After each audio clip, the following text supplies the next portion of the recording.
Nous voici de nouveau en France, à Paris, le jour de Pâques, 2 avril 1290. Jonatas, un non-croyant qui a de la haine pour la foi catholique et ne croit pas du tout en la présence réelle, se procure en la payant une hostie consacrée. Une fois l'hostie entre ses mains, il la frappe avec un couteau.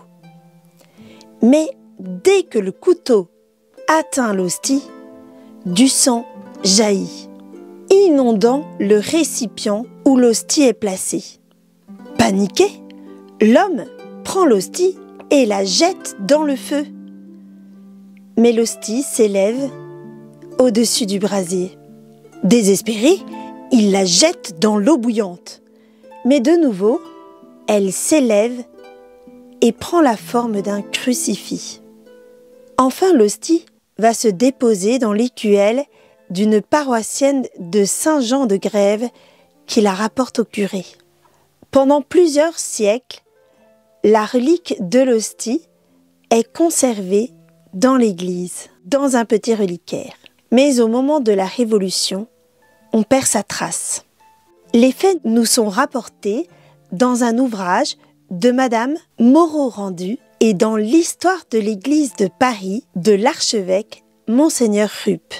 Mais quelques faits historiques aussi nous rappellent cette histoire miraculeuse. Le roi Philippe le Bel, qui confisque la maison de Jonatas, appelée Maison du Miracle.